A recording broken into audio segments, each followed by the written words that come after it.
Hello ನಮಸ್ತೆ ವೀಕ್ಷಕರೇ, ಕಂದಾಯ ಅದಾಲತ್ ವಿಶೇಷ ಕಾರ್ಯಕ್ರಮದಲ್ಲಿ ಸ್ವಾಗತ. ನಾನು ಕಮಲ್ ನಯನ್. ಇವತ್ತಿನ ಕಂದಾಯ ಅದಾಲತ್ನಲ್ಲಿ ಯಥಾ ರೀತಿಯಾಗಿ ನಮ್ಮೊಟ್ಟಿಗೆ ನಿವೃತ್ತ ತಹಸೀಲ್ದಾರರು ಮತ್ತು ಈ ಕಂದಾಯ ಇಲಾಖೆ ಬಗ್ಗೆ ಸಾಕಷ್ಟು ಅನುಭವವನ್ನು ಹೊಂದಿರತಕ್ಕಂಥವ್ರು, ಸಾಕಷ್ಟು ಮಾಹಿತಿಯನ್ನು ಇದುವರೆಗೂ ತಮಗೆ ಹಂಚಿಕೆಯನ್ನು ಮಾಡತಕ್ಕಂಥವ್ರು, ತಮಗೆ ಗೊತ್ತಿರ್ಬೋದು ಕೆ ಮುರಳೀಧರ್ ಸರ್ ನಮ್ಮೊಟ್ಟಿಗಿದ್ದಾರೆ. ಅವ್ರನ್ನ ಕಾರ್ಯಕ್ರಮದಲ್ಲಿ ವೆಲ್ಕಮ್ ಮಾಡಿಕೊಂಡು ಇವತ್ತಿನ ಸಂಚಿಕೆಯಲ್ಲಿ ಯಾವ ಯಾವ ಯಾವ ವಿಷಯಗಳು ಚರ್ಚೆ ಆಗ್ತವೆ ಅಂತಕ್ಕಂಥದ್ದನ್ನು ನೋಡೋಣ.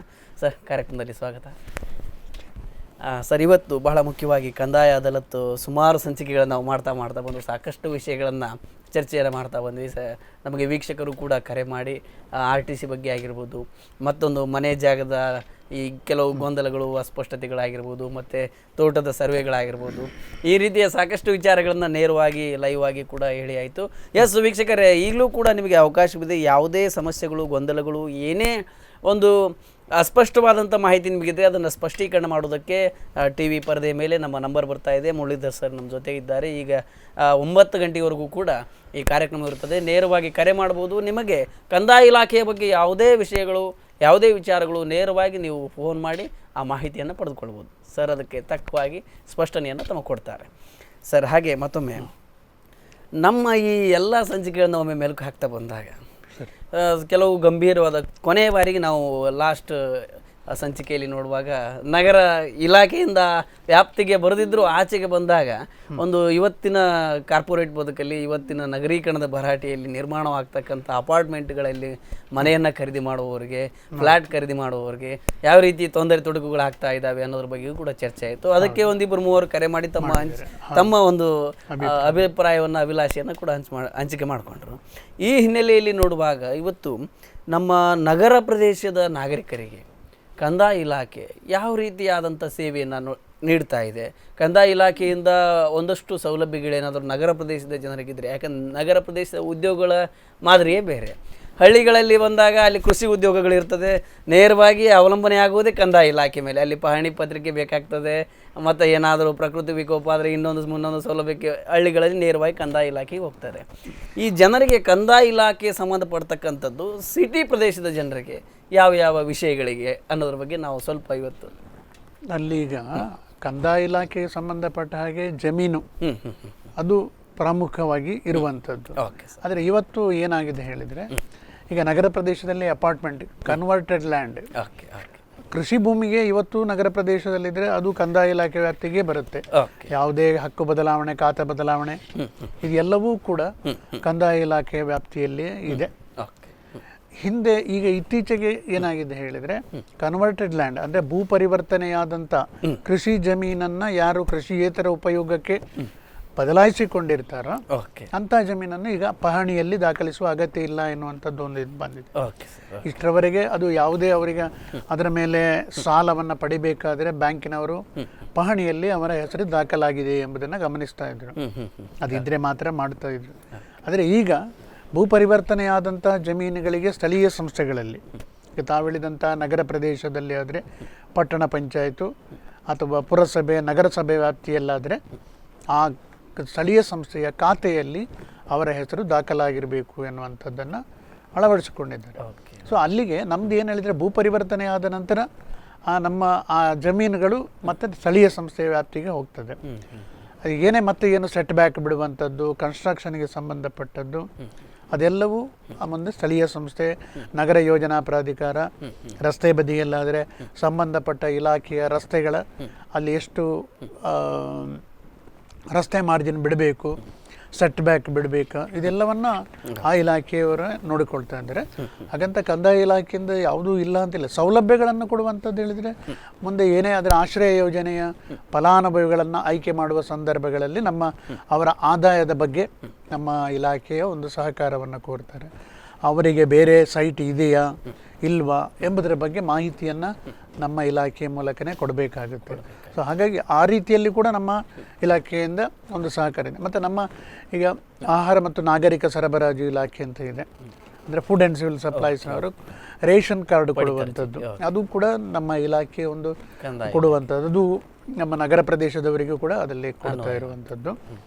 ಹಾಗೆ ಇನ್ನು ಆದರೆ ಜನನ ಮರಣದೆಲ್ಲ ಈಗ ಸ್ಥಳೀಯ ಸಂಸ್ಥೆಯಾಗಿರೋದರಿಂದ ಅಲ್ಲಿಯ ಮುಖ್ಯಾಧಿಕಾರಿಗಳು ಜನನ ಮರಣ ನೋಂದಣಿ ಅಧಿಕಾರಿಗಳಾಗಿರ್ತಾರೆ. ಹಾಗಾಗಿ ಅದರದ್ದು ಸಮಸ್ಯೆಗಳು ಅವರೇ ಅದನ್ನು ಬಗೆಹರಿಸ್ಕೊಳ್ತಾರೆ. ಸೊ ಇನ್ನು ಇರುವಂಥದ್ದು ಈಗ ಹೊಸದಾಗಿ ಬರೋದು ವೋಟರ್ ಐ ಡಿ ಅದೆಲ್ಲ ಈಗ ಮಹಾನಗರ ಪಾಲಿಕೆಗಳ ವ್ಯಾಪ್ತಿಯಲ್ಲಿ ಏನಾಗಿದೆ ಹೇಳಿದರೆ ಅಲ್ಲಿಯೇ ಚುನಾವಣಾ ಬ್ರ್ಯಾಂಚ್ ಅಲ್ಲಿಯೂ ಕೂಡ ಇದೆ. ಈಗ ಇಲ್ಲಿ ಸಣ್ಣ ಪುಟ್ಟ ನಗರಗಳಲ್ಲೆಲ್ಲ ಆದರೆ ಈಗ ನಮ್ಮ ಉಡುಪಿ ನಗರಸಭೆ ಆಗಲಿ, ಸಾಲಿಗ್ರಾಮ ಅಥವಾ ಕಾರ್ಕಳ, ಬಂಟ್ವಾಳ ಪುರಸಭೆಗಳು ಅಲ್ಲಿಗೆ ಅದರ ವ್ಯಾಪ್ತಿಗೆಲ್ಲ ಚುನಾವಣೆ ನಡೆಸಬೇಕಾದ್ರೆ ಕಂದಾಯ ಇಲಾಖೆಯ ಒಂದು ಮೂಲಕವೇ ನಡೀತಾ ಇದೆ. ಮತದಾರರ ಪಟ್ಟಿಯನ್ನು ತಯಾರೊಂದು ವೋಟರ್ ಐ ಡಿ ಕೊಡುವಂಥದ್ದು, ಆಧಾರ್ ಕಾರ್ಡಿನ ಇಂಥದ್ದೆಲ್ಲ ನಮ್ಮ ಇಲಾಖೆಯ ಮೂಲಕವೇ ನಡೀತಾ ಹೋಗ್ತಾ ಇದೆ. ಇನ್ನು ಓವರಾಲ್ ಎಲ್ಲ ಇದರಲ್ಲಿ ಕೂಡ ಈ ಜನಗಣತಿ ಅಂತಲೇ ಆಗಲಿ ಓವರಾಲ್ ಸೂಪರ್ವಿಷನ್ ನಮ್ಮ ಇದರಲ್ಲೇ ಬರ್ತದೆ. ಇನ್ನು ಮುಖ್ಯವಾಗಿ ಬರುವಂಥದ್ದು ಮಕ್ಕಳಿಗೆ ಆದಾಯ ದೃಢಪತ್ರಗಳನ್ನು ಕೊಡುವಂಥದ್ದು. ಬೇರೆ ವಿವಿಧ ರೀತಿಯ ದೃಢಪತ್ರಗಳಿದ್ದಾವೆ ನಮ್ಮ ಇಲಾಖೆಯಲ್ಲಿ. ನಮ್ಮ ಇಲಾಖೆಯಿಂದ ಅತಿ ಅಗತ್ಯವಾದಂಥ ದೃಢಪತ್ರ, ವಾಸಸ್ಥಳ ದೃಢಪತ್ರ ಇಂಥದ್ದನ್ನೆಲ್ಲ ಅಲ್ಲಿ ಕೆಲವು ಇಲಾಖೆಯಲ್ಲಿ ಉದ್ಯೋಗಕ್ಕಾಗಲಿ ಅಥವಾ ಶೈಕ್ಷಣಿಕ ಉದ್ದೇಶಕ್ಕಾಗಲಿ ತಹಸೀಲ್ದಾರರಿಂದ ಪಡೆದಂತಹ ದೃಢಪತ್ರಗಳೇ ಅಗತ್ಯ ಇರ್ತದೆ. ಸೊ ಹಾಗಾಗಿ ಅಂಥವರು ಆ ನಗರ ಪ್ರದೇಶದಲ್ಲಿದ್ದವರು ಕೂಡ ವಾಸಸ್ಥಳ ದೃಢಪತ್ರ, ಮಾತೃಭಾಷೆಯ ದೃಢಪತ್ರ ಇಂಥದ್ದೆಲ್ಲ ಕೇಳಲಿಕ್ಕೆ ಕೂಡ ನಮ್ಮ ಕಂದಾಯ ಇಲಾಖೆಯ ಮೂಲಕನೇ ಬರ್ತಾ ಇರ್ತದೆ.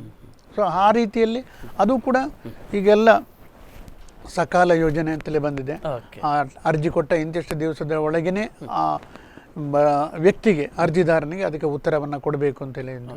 ಸೊ ಆ ಇದರಲ್ಲಿ ನಮ್ಮ ಕಂದಾಯ ಇಲಾಖೆ ಮೂಲಕ ಈ ದೃಢಪತ್ರಗಳನ್ನೆಲ್ಲ ವಿತರಿಸಲಿಕ್ಕೆ ಕೊಡ್ತಾ ಇದ್ದೇವೆ ಸರ್. ಈಗ ನಗರ ಪ್ರದೇಶಗಳಲ್ಲಿ ಇತ್ತೀಚೆಗೆ ಒಂದು ಇದು ನಮ್ಮ ವಿಷಯದ ಆಚೆ ಬಂದರೂ ಕೂಡ ಒಂದು ಸ್ವಲ್ಪ ನಮ್ಮ ವೀಕ್ಷಕರಿಗೆ ಇದರ ಬಗ್ಗೆ ಮಾಹಿತಿ ಸಿಗಬಹುದೇನೋ ಅನ್ನೋ ಹಿನ್ನೆಲೆಯಲ್ಲಿ ಈ ಪ್ರಶ್ನೆ ಮಾಡ್ತಾ ಇದ್ದೇನೆ. ಈಚೆಗೆ ನಮ್ಮ ಕಾಪು ಪುರಸಭೆಯಾಗಿ ಪರಿವರ್ತನೆ ಆಯಿತು. ಅದು ಗ್ರಾಮ ಇದ್ದಾಗ ಮತ್ತು ಪುರಸಭೆ ಇದ್ದಾಗ ಹೆಚ್ಚಿನ ಅಂಶ ಅದು ಈಗಲೂ ಕೂಡ ಅಲ್ಲಿ ಗ್ರಾಮೀಣ ಒಂದು ಸಂಸ್ಕೃತಿಯೂ ಇದೆ. ಸ್ವಲ್ಪ ಅಭಿವೃದ್ಧಿ ಹೆಚ್ಚಾದ ಒಂದಷ್ಟು ಭಾಗಗಳಲ್ಲಿ ನಗರ ಸಂಸ್ಕೃತಿಯು ಕಾಣ್ತಾ ಇದೆ. ಇವೆರಡನ್ನು ನೋಡಿದಾಗ ಈಗ ಪುರಸಭೆ ಆದ ಮೇಲೆ ಜನರಿಗೆ ಅಲ್ಲಿ ಉಪಯುಕ್ತತೆಗಳು ಹೆಚ್ಚು ಏನು, ಮತ್ತು ಗ್ರಾಮ ಪಂಚಾಯತಿ ಇದ್ದಾಗ ಅವರಿಗೆ ಹೆಚ್ಚಿನ ಲಾಭಾಂಶ ಅಥವಾ ಹೆಚ್ಚಿನ ಸೌಲಭ್ಯಗಳು, ಆ ರೀತಿ ಈ ಎರಡರ ವ್ಯತ್ಯಾಸದ ಬಗ್ಗೆ ಒಂದು ಸ್ವಲ್ಪ ಮಾಹಿತಿ ಕೊಡ್ಬೋದಂತ. ಅದು ಪುರಸಭಾ ವ್ಯಾಪ್ತಿಗೆ ಬರುವಂಥದ್ದು ಆದರೂ ಕೂಡ ನಮಗೆ ತಿಳಿದ ಮಾಹಿತಿಯನ್ನು ನಾನು ಕೊಡ್ತಾ ಇದ್ದೇನೆ. ಒಂದನೇದಾಗಿ ಅದಕ್ಕೆ ವಿರೋಧ ಪರ ಎಲ್ಲವೂ ಇದ್ದೇ ಇದೆ ಆರಂಭದ ದಿನಗಳಲ್ಲಿ. ಆದರೆ ಒಂದು ಈ ಪುರಸಭೆ ಆದ ನಂತರ ನಗರಕ್ಕೆ ಏನೇನು ಸೌಲಭ್ಯಗಳನ್ನು ಕೊಡ್ತವೆ, ನಗರ ನೀರಿನ ಸರಬರಾಜಿಗೆ ಈಗ ಗ್ರಾಮಾಂತರ ಪ್ರದೇಶಕ್ಕಾದರೆ ಸ್ಥಳೀಯ ಸಂಸ್ಥೆಗೆ ಅನುದಾನಗಳು ಕಡಿಮೆ ಇರ್ತದೆ. ಇಲ್ಲಿ ಸಾಕಷ್ಟು ನಗರಾಭಿವೃದ್ಧಿ ಇದರಿಂದ ನಗರ ಅಭಿವೃದ್ಧಿ ಇಲಾಖೆಯಿಂದ ಈ ಎಲ್ಲ ವ್ಯವಸ್ಥೆ, ಕುಡಿಯುವ ನೀರಿನ ಸೌಲಭ್ಯ ಮತ್ತು ಡ್ರೈನೇಜ್ ವ್ಯವಸ್ಥೆ, ಮುಖ್ಯವಾಗಿ ಅಂಡರ್ಗ್ರೌಂಡ್ ಡ್ರೈನೇಜ್ UGD ಅಂತ ಹೇಳ್ತಾ ಇದ್ದಾರೆ. ಆ ವ್ಯವಸ್ಥೆಗಳ ಈಗ ಬಹುಶಃ ಕಾಪು ಪುರಸಭೆಗೆ ಅದು ಈಗಾಗಲೇ ಮಂಜೂರಾಗಿದೆ, ಕಾರ್ಯಕ್ರಮ ಅದರ ಇದು ನಡೀತಾ ಇದೆ, ಕಾಮಗಾರಿಯಾಗಿ. ಸೊ ಇದು ಗ್ರಾಮಾಂತರ ಪ್ರದೇಶ ಆಗಿರ್ತೀರ ಅದಕ್ಕೆ ಆ ಸೌಲಭ್ಯ ಸಿಗುವಂಥದ್ದು ಕಷ್ಟ ಆಗ್ತಿತ್ತು. ಯಾಕಂದರೆ ಇವತ್ತು ದಿನದಿಂದ ದಿನಕ್ಕೆ ಗ್ರಾಮಾಂತರ ಪ್ರದೇಶ ಬೆಳೀತಾ ಹೋಗ್ತಾ ಇದೆ. ಸೊ ಆ ಸಂದರ್ಭಗಳಲ್ಲಿ ಈ ಎಲ್ಲ ಯೋಜನೆಗಳ ಅವಶ್ಯಕತೆ ಇರ್ತದೆ. ಇನ್ನೊಂದು ಹೇಳಿದರೆ ಅಲ್ಲೀಗ ತೆರಿಗೆಗಳೆಲ್ಲ ನಗರ ಪ್ರದೇಶಕ್ಕೆ ಅನ್ವಯ ಆಗುವಂತೆ ಹೆಚ್ಚಳ ಆಗುವಂಥದ್ದು ಸ್ವಾಭಾವಿಕ. ಅದು ಅಭಿವೃದ್ಧಿಗಾಗಿ ಉಪಯೋಗ ಮಾಡುವಂಥದ್ದು. ಯಾವುದೇ ಒಂದು ನಗರ ಪ್ರದೇಶ ಬೆಳಿಬೇಕಾದ್ರೆ ಅಲ್ಲಿಯ ಜನರ ಬದುಕು ಮತ್ತು ಹಳ್ಳಿಯ ಬದುಕು ಸ್ವಲ್ಪ ವ್ಯತ್ಯಾಸವಿರ್ತದೆ. ಹಾಗೆ ಆ ಆದಾಯದ ಮಿತಿಯನ್ನು ಹೊಂದಿಕೊಂಡು ನಗರಸಭೆ ಪುರಸಭೆ ಇದನ್ನೆಲ್ಲ ಮಾಡುವಂಥದ್ದು. ಹಾಗೆ ಪುರಸಭೆಯನ್ನು ಮಾಡುವಾಗಲೂ ಕೂಡ 3 ಪಂಚಾಯತ್ಗಳನ್ನು ಸೇರಿಸಿಕೊಂಡಿದ್ದಾರೆ. ಅವರ ಅಲ್ಲಿಯ ಆದಾಯದ ಮತ್ತು ಜನಸಂಖ್ಯೆಯನ್ನು ಅನ್ವಯಿಸಿಕೊಂಡು ಆ ಪುರಸಭೆಯನ್ನಾಗಿ ಪರಿವರ್ತಿಸಿದ್ದಾರೆ. ಸೊ ಅದರಿಂದ ಹೆಚ್ಚಾಗಿ ಏನಾಗ್ತದೆ ಅಂದರೆ ನಗರ ಪ್ರದೇಶವನ್ನು ಅಪೇಕ್ಷಿಸುವವರಿಗೆ ಆ ಒಂದು ಸೌಲಭ್ಯಗಳೆಲ್ಲ ಸಿಗುವಂಥದ್ದು ಸಾಧ್ಯಗಳು ಇದೆ. ಯಾಕಂದರೆ ಇನ್ನು ಕ್ರಮೇಣ ಈಗ ಇದು ಆರಂಭದ ಹಂತ ಮಾತ್ರ. ಈಗ ಉಡುಪಿ ಹಾಗೆ ಮೊದಲು ನಗರ ಪ್ರದೇಶ ಭಾಳ ಸೀಮಿತವಾಗಿತ್ತು. ಈಗ ಅದನ್ನು ವಿಸ್ತರಿಸಿ ಈಗ ಮಣಿಪಾಲದಿಂದ ಆ ಕಡೆ ಹೆರ್ಗಾವರೆಗೂ ಹೋಗಿತ್ತು. ಸೊ ಈಗ ವಿಸ್ತರಣೆ ಆದ ಹಾಗೆ ಅದರ ಸೌಲಭ್ಯಗಳು ಕೂಡ ಸಿಗುವ ಅನುದಾನಗಳಲ್ಲಿ ಕೂಡ ವ್ಯತ್ಯಾಸ ಬರ್ತವೆ. ನಗರ ಪ್ರದೇಶಕ್ಕೆ ಅನುದಾನಗಳು ಜಾಸ್ತಿ ಇರುತ್ತೆ. ಸೊ ಈ ರೀತಿಯಲ್ಲಿ ಆ ಒಂದು ಬದಲಾವಣೆಗಳನ್ನು ಗಮನಿಸಬಹುದು. ಖಂಡಿತ ಸರ್, ಖಂಡಿತ. ಈಗ ನಗರ ಪ್ರದೇಶಗಳಲ್ಲಿ ಸರ್, ಈಗ ಇಲ್ಲಿಯ ಭೂ ಪರಿವರ್ತನೆ ಆಗಿರ್ಬೋದು, ಇಲ್ಲಿಯ ಸೈಟ್ ವ್ಯವಹಾರಗಳಾಗಿರ್ಬೋದು, ಇದೆಲ್ಲವನ್ನು ಮಾಡುವಾಗ ಕೂಡ ಕಂದಾಯ ಇಲಾಖೆಯ ಪ್ರಧಾನ ಹೌದು. ನಗರಸಭಾ ವ್ಯಾಪ್ತಿ ಅಥವಾ ಪುರಸಭಾ ವ್ಯಾಪ್ತಿಯಲ್ಲಿ, ಮಹಾನಗರ ವ್ಯಾಪ್ತಿಯಲ್ಲಿ ಭೂ ಪರಿವರ್ತನೆಗೆ ಅದರ ದರದಲ್ಲಿ ವ್ಯತ್ಯಾಸಗಳಿದ್ದಾವೆ. ಗ್ರಾಮಾಂತರ ಪ್ರದೇಶದಲ್ಲಿ ಕೂಡ ವ್ಯತ್ಯಾಸ ಇದೆ. ಸೊ ಅದರ 2 ಪಟ್ಟು ಜಾಸ್ತಿಯೇ ಅದಕ್ಕೆ ಶುಲ್ಕವನ್ನು ಕೊಡಬೇಕಾಗುತ್ತೆ. Okay okay. ಅದು ಅನಿವಾರ್ಯ ಕೂಡ. ಯಾಕೆಳಿದರೆ ನಗರ ಪ್ರದೇಶದಲ್ಲಿ ಬಹಳ ಇಕ್ಕಟ್ಟಿನಲ್ಲಿ ಆ ಒಂದು ಸ್ಥಳವನ್ನು ಇದು ಮಾಡಿ, ಮತ್ತು ನಗರದಲ್ಲಿ ಜಮೀನಿನ ಮೌಲ್ಯ ಕೂಡ ಅಷ್ಟೇ ಅದೇ ರೀತಿಯಲ್ಲಿ ಏರ್ತಾ ಇರ್ತದೆ. ಸೊ ಆದರೆ ಅದು ಸರ್ಕಾರ ನಿಗದಿಪಡಿಸಿದ ದರ ಏನಿದೆ, ಭೂ ಕಂದಾಯ ಕಾಯ್ದೆಯಲ್ಲಿ ಅದಕ್ಕೊಂದು ದರವನ್ನು ನಿಗದಿಪಡಿಸಿರ್ತಾರೆ. ಅದೇ ದರದಲ್ಲಿ ನಾವು ವಸೂಲಿ ಮಾಡಿಕೊಂಡು ಭೂ ಪರಿವರ್ತನೆ ಶುಲ್ಕವನ್ನು ವಸೂಲಿ ಮಾಡಿ ಭೂ ಪರಿವರ್ತನೆಯನ್ನು ನೀಡುವಂಥದ್ದು. ಸೊ ಅದೇ ರೀತಿಯಲ್ಲಿ ನಡೀತಾ ಇದೆ. ನಗರ ಪ್ರದೇಶದಲ್ಲಿ ಇನ್ನೂ ಒಂದು ಹೇಳಿದರೆ, ಕೆಲವು ಭೂ ಪರಿವರ್ತನೆ ಆಗಬೇಕಾದಂಥ ಜಾಗಕ್ಕೆ ದಾರಿಯ ವ್ಯವಸ್ಥೆ ಇದೆಯಾ ಅಂತ ಪರಿಶೀಲನೆ ಮಾಡಬೇಕು ಅಂತ ಹೇಳ್ತಾ ಇದ್ದಾರೆ. ಯಾಕಂದರೆ ಅದು ಖಂಡಿತ ಇಲ್ಲಾದರೆ ದಾರಿಯ ಸಮಸ್ಯೆ ನಗರ ಪ್ರದೇಶದಲ್ಲಿ ಯಾವಾಗಲೂ ಇದ್ದೇ ಇರ್ತದೆ. ಹಿಂದೆ ಎಲ್ಲ ಏನಾಗಿತ್ತು, ಅಡ್ಡಾದಿಡ್ಡಿ ಮನೆಗಳನ್ನು ಕಟ್ಟಿದ್ರು, ಕನ್ವರ್ಷನ್ ಆದ ಕೂಡಲೇ ಮನೆ ಕಟ್ಟಿದ್ರು.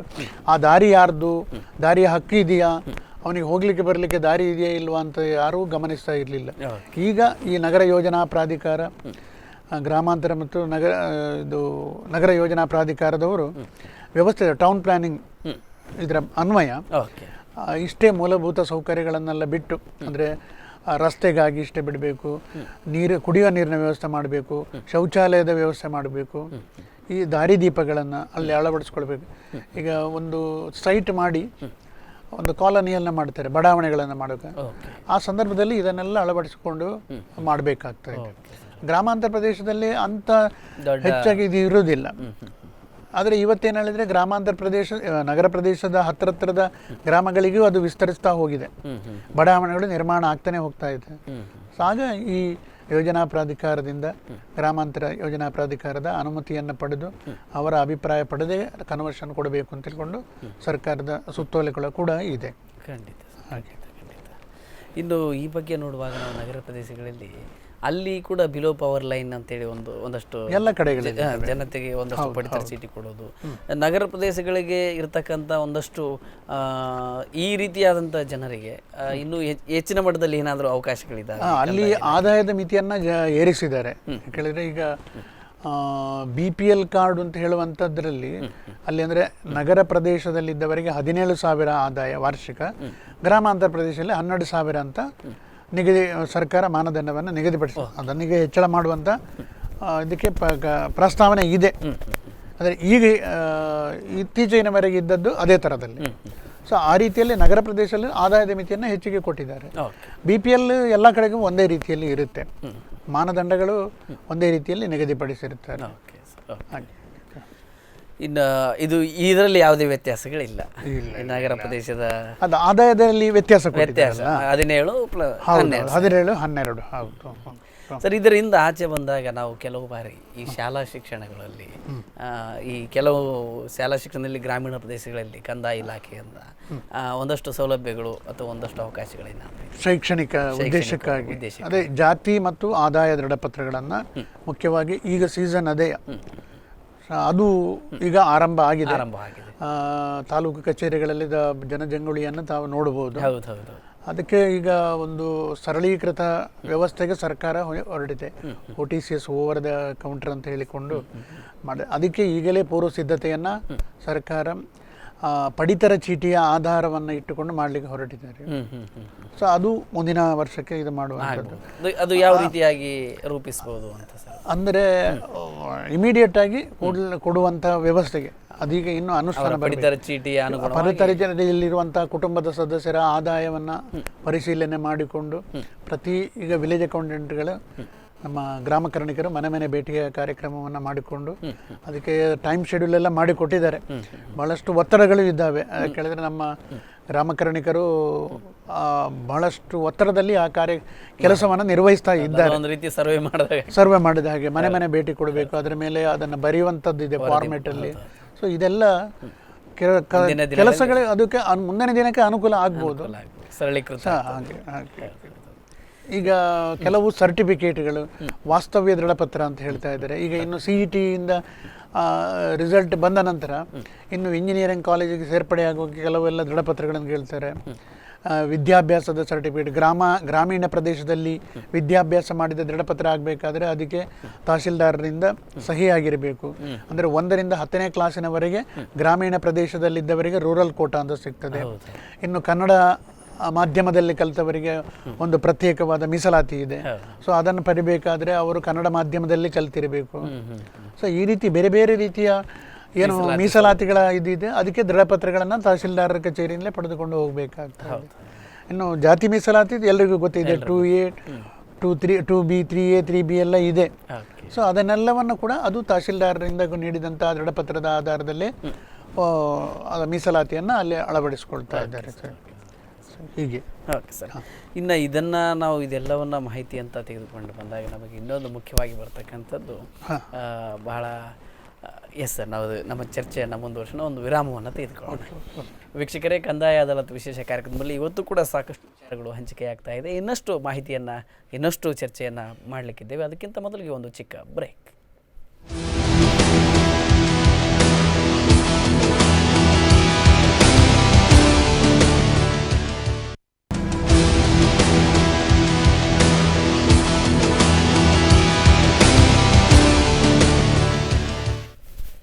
ವಿರಾಮದ ಬಳಿಕ ಮತ್ತೊಮ್ಮೆ ಕಂದಾಯ ಅದಾಲತ್ ವಿಶೇಷ ಕಾರ್ಯಕ್ರಮದಲ್ಲಿ ಸ್ವಾಗತ ವೀಕ್ಷಕರೇ. ಇವತ್ತಿನ ಕಂದಾಯ ಅದಾಲತ್ನಲ್ಲಿ ನಗರ ಪ್ರದೇಶಗಳಿಗೆ ಯಾವ ರೀತಿಯಾಗಿ ಕಂದಾಯ ಇಲಾಖೆ ಸಂಬಂಧಪಡುತ್ತೆ ಮತ್ತು ಬೆಸುಗೆಯನ್ನು ಒಳಗೊಂಡಿದೆ ಅನ್ನೋ ವಿಚಾರವಾಗಿ ಇದುವರೆಗೂ ಮಾತನಾಡ್ತೀವಿ. ಈಗ ಕಂದಾಯ ಇಲಾಖೆಯಿಂದ ಪಡಿಬೇಕಾದಂಥ ಒಂದಷ್ಟು ಸೌಲಭ್ಯಗಳು, ವಿಶೇಷವಾದಂಥ ಸೌಲಭ್ಯಗಳು ಅಥವಾ ಸೌಲಭ್ಯಗಳನ್ನು ಹೇಗೆ ಸಂಪರ್ಕಿಸಬೇಕು ನಿಮಗೆ ಸಾಧಾರಣ ಗೊತ್ತಿರ್ತದೆ. ಆದರೆ ಹೆಚ್ಚು ಜನ ನಾವು ಮಧ್ಯವರ್ತಿಗಳನ್ನು ಅವಲಂಬಿಸಿ ಅಥವಾ ಬೇರೆಯವ್ರ ಕಡೆಯಿಂದ ತಿಳಿದುಕೊಂಡಿರೋದ್ರಿಂದ ನಮಗೆ ಅದರ ಮಾಹಿತಿ ಕಡಿಮೆ ಇರ್ತದೆ. ಅದನ್ನು ನಾವು ಮತ್ತಷ್ಟು ಮಾಹಿತಿಯನ್ನು ಈಗ ಸರ್ ಜೊತೆಗೆ ತೆಗೆದುಕೊಳ್ಳಿ. Sir, welcome back. And sir, ಈಗ ನಾವು ಬಹಳ ಮುಖ್ಯವಾಗಿ ಇವತ್ತಿನ ಕಾರ್ಯಕ್ರಮದಲ್ಲಿ ಒಂದಷ್ಟು ಸೌಲಭ್ಯಗಳ ಕುರಿತಂತೆ ನಮ್ಮ ವೀಕ್ಷಕರಿಗೆ ಮಾಹಿತಿಯನ್ನು ಈಗ ನೋಡುವುದಾದರೆ ವೃದ್ಧಾಪ್ಯ ವೇತನ, ವಿಶೇಷವಾಗಿ ಇವತ್ತು ವಯಸ್ಕರ ಹಂತ ನಂತರ ಬಂದಂಥ ಒಂದು ವಯಸ್ಸಾದ ನಂತರ ಸ್ವಲ್ಪ ಸರ್ಕಾರದಿಂದ ಚೇತನ, ಆರ್ಥಿಕ ಚೇತನ ಅನ್ನೋ ಹಿನ್ನೆಲೆಯಲ್ಲಿ ನೋಡುವಾಗ ಈ ರೀತಿಯಾದ ಒಂದಷ್ಟು ಸೌಲಭ್ಯಗಳಿದೆ. ಬೇಸಿಕಲಿ ಯಾವ್ಯಾವ ಸೌಲಭ್ಯಗಳಿದೆ ಅಂತ ಒಮ್ಮೆ ನೀವು ಹೇಳಿಬಿಟ್ರೆ ಅದರಲ್ಲಿ ನಾವು ಈಗಾಗಲೇ ಒಮ್ಮೆ ಚರ್ಚೆ ಮಾಡಿದ್ದೆವು. ಖಂಡಿತ. ಆದರೂ ಕೂಡ ಮತ್ತೊಮ್ಮೆ ಈಗ ಏನು ಹೇಳಬೇಕಂತ ಹೇಳಿದರೆ, ವೃದ್ಧಾಪ್ಯ ವೇತನ ಯೋಜನೆ, ಅದು ಇಂದಿರಾ ಗಾಂಧಿ ವೃದ್ಧಾಪ್ಯ ವೇತನ ಯೋಜನೆ ಅಂತ ಒಂದಿದೆ. ಹಾಗೆ ಸಂಧ್ಯಾ ಸುರಕ್ಷಾ ಯೋಜನೆ, ಇದೆಲ್ಲ ಈ ವಯಸ್ಸರಾದವರಿಗೆ 65 ವರ್ಷ ದಾಟಿದವರಿಗೆ ಕೊಡುವಂತಹ ಒಂದು, ಅದು ಕೂಡ ಅರ್ಹ ಫಲಾನುಭವಿಗಳಿಗೆ ಅದಕ್ಕೆಲ್ಲ ಕೆಲವು ಮಾನದಂಡಗಳನ್ನು ನಿಗದಿಪಡಿಸಿರ್ತಾರೆ. ಆರ್ಥಿಕವಾಗಿ ಹಿಂದುಳಿದಂಥ ಬಡತನದ ರೇಖೆಗಿಂತ ಕೆಳಗಿರುವವರಿಗೆ ಅದನ್ನು ಕೊಡಬೇಕು ಅಂತ ಸರ್ಕಾರದ ಯೋಜನೆ. ಯಾರು ಕೂಡ ಬೇರೆಯವರನ್ನು, ಅಂದರೆ ಏನೂ ಗತಿ ಇಲ್ಲದಿದ್ದರೂ ಮಕ್ಕಳನ್ನು ಅವಲಂಬಿಸುವ ಅಥವಾ ಇತರ ಬೇಡಿಕೊಂಡು ತಿನ್ನಬಾರದು ಎನ್ನುವಂಥ ಒಂದು ದೃಷ್ಟಿಯಿಂದ ಅವರಿಗೂ ಒಂದು ಅವರ ಖರ್ಚನ್ನು ಅವರು ಮಾಡಿಕೊಳ್ಬೇಕು ಎನ್ನುವಂಥ ದೃಷ್ಟಿಯಿಂದ ಮಾಡಿಕೊಂಡಿದೆ ಸರ್ಕಾರ ಯೋಜನೆಯನ್ನು ತಂದಿತ್ತು. ಸೊ ಅದೇ ವೃದ್ಧಾಪ್ಯ ವೇತನ ಯೋಜನೆ ಅಡಿಯಲ್ಲಿ ಅವರು ಆರ್ಥಿಕವಾಗಿ ಬಡತನದ ರೇಖೆಗಿಂತ ಕೆಳಗಿರಬೇಕು. ಮತ್ತು ಈಗ ಅದನ್ನು ಏನು ಮಾಡಿದರೆ, ಸಂಧ್ಯಾ ಸುರಕ್ಷಾ ಯೋಜನೆಗೆ ಏನೇನು ಮಾನದಂಡಗಳಿವೆ ಅದನ್ನೇ ಅನ್ವಯಿಸಿಕೊಂಡು ಬಂದಿದ್ದಾರೆ. ಅಲ್ಲಿ ಏನು ಹೇಳಿದರೆ, ಆದಾಯ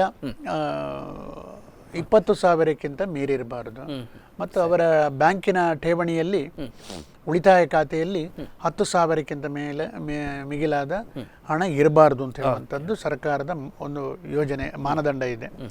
ಅದಕ್ಕೆ ಒಳಪಟ್ಟವರು ಮತ್ತು 65 ವರ್ಷ ವಯಸ್ಸಾಗಿರಬೇಕು ಅಂಥವರಿಗೆ ಒಂದು ಈ ಸಂಧ್ಯಾ ಸುರಕ್ಷಾ ಯೋಜನೆ ಅಡಿಯಲ್ಲಿ, ವೃದ್ಧಾಪ್ಯ ವೇತನ ಯೋಜನೆ ಅಡಿಯಲ್ಲಿ ಕೂಡ ಮಂಜೂರು ಮಾಡಲಿಕ್ಕೆ ಅವಕಾಶ ಇದೆ. ಈ ವೃದ್ಧಾಪ್ಯ ವೇತನ ಯೋಜನೆ ಅಡಿಯಲ್ಲಿ ಇವತ್ತು 60ರಿಂದ 64ರವರೆಗೆ ಒಂದು 200 ರೂಪಾಯಿ ಮಾಸಿಕ ಪಿಂಚಣಿಯನ್ನು ಕೊಡುವಂಥ ವ್ಯವಸ್ಥೆ ಕೂಡ ಸರ್ಕಾರ ಮಾಡಿಕೊಂಡಿದೆ. ಸೊ ಅದಂದರೆ ಅವರು 60 ಕೆಲವರಿಗೆ ವಯಸ್ಸಾಗಿರ್ತದೆ, ದುಡಿಲಿಕ್ಕೆ ಅಸಮರ್ಥರಿರ್ತಾರೆ, ಅಂಥವರಿಗೂ ಕೂಡ ಒಂದು ಅವಕಾಶ ಇರಲಿ ಅಂತ ಹೇಳಿಕೊಂಡ ಕಾರಣದಿಂದ 200 ರೂಪಾಯಿಯ ಒಂದು ಪಿಂಚಣಿಯನ್ನು ಕೊಡ್ತಾ ಇದ್ದಾರೆ. 65ರ ನಂತರ ಆದರೆ 500 ರೂಪಾಯಿಗೆ ಆ ವೇತನವನ್ನು ವಿಸ್ತರಿಸಲಾಗ್ತದೆ. ಮತ್ತು ಅವರಿಗೆ ಜಮೀನಿನ ಇದಕ್ಕೆ 2 ಹೆಕ್ಟೇರ್ಗಿಂತ ಜಮೀನು ಜಾಸ್ತಿ ಇರಬಾರ್ದು ಅಂತ ಇದೆ. ಬೇರೆ ಬಾಡಿಗೆ ಬರುವಂಥ ವ್ಯವಸ್ಥೆ ಇರಬಾರ್ದು.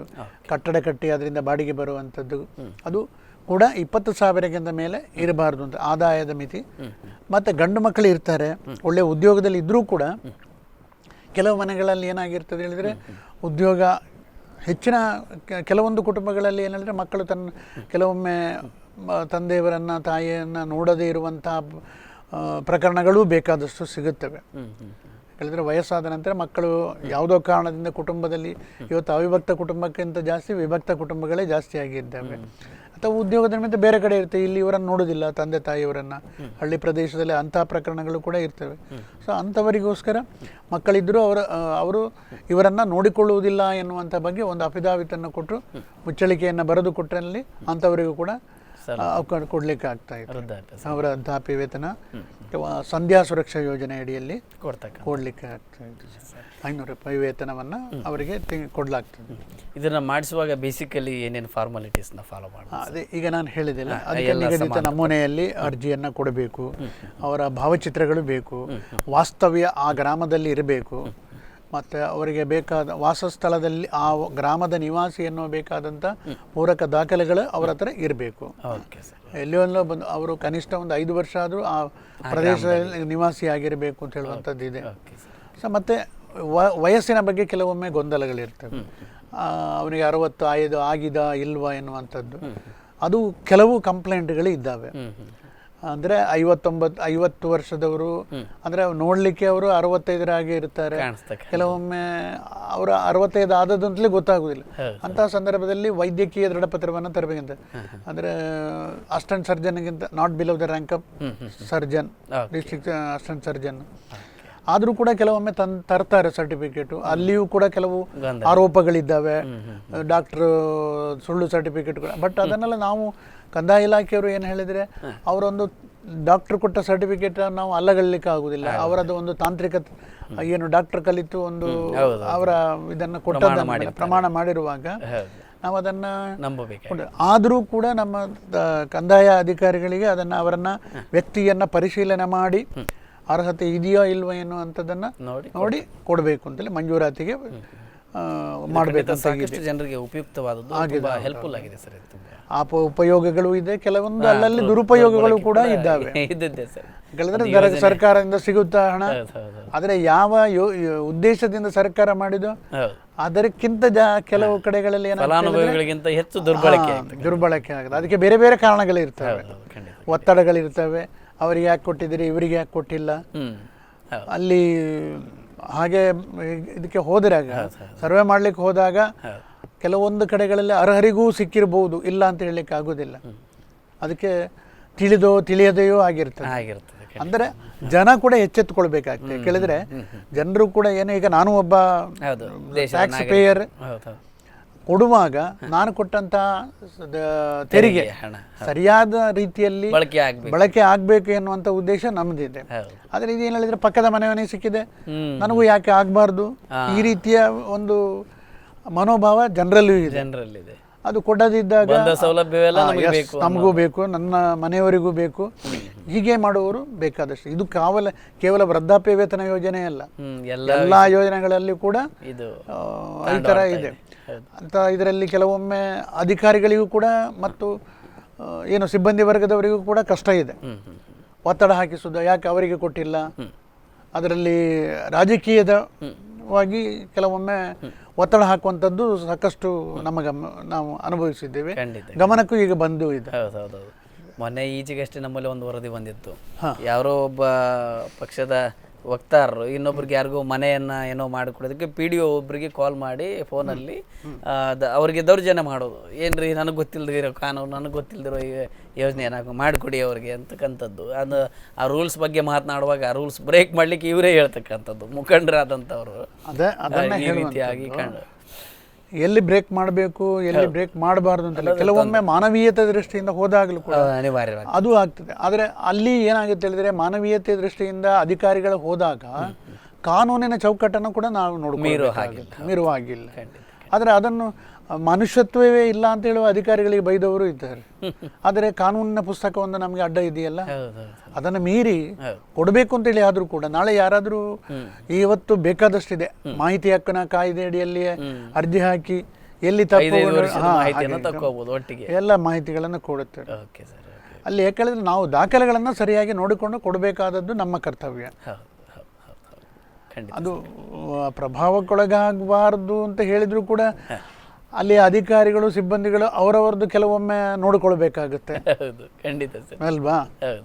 ಸರ್, ಹಾಗೆ ಮುಂದುವರೆದು ನಾವು ಈ ಅಂಗವಿಕಲರಿಗೋಸ್ಕರ ಇರ್ತಕ್ಕಂಥ ಸೌಲಭ್ಯಗಳ ಬಗ್ಗೆ ಮಾತನಾಡೋದಾದ್ರೆ, ಅಂಗವಿಕಲ ವೇತನ ಕೂಡ ಹಾಗೆ ಅಲ್ಲಿ ವಯಸ್ಸಿನ ಮಿತಿ ಅದಕ್ಕೆ ಇರುವುದಿಲ್ಲ. ಬಟ್ ಆ ಮಗು ಈಗ ಹುಟ್ಟಿದ ನಂತರ ಅಂಗವೈಕಲ್ಯತೆಯಿಂದ ಹುಟ್ಟಿದ ಮಗುವಿಗೆ ಕೂಡ ಅಲ್ಲಿ ಅಂಗವೈಕಲ ವೇತನ ಕೊಡಲಿಕ್ಕೆ ಅವಕಾಶವನ್ನು ಕೊಟ್ಟಿದ್ದಾರೆ ಸರ್ಕಾರ. ನಿಜವಾದ ಅಂಗವಿಕಲರು ಬೇಕಾದಷ್ಟು ಮಂದಿ ಇದ್ದಾರೆ. ಅವರದೇ ಆದಂತಹ ಒಂದು ಸಂಘಟನೆಗಳು ಕೂಡ ಇದೆ, ಹೋರಾಟ ಮಾಡ್ತಾ ಇದ್ದಾವೆ.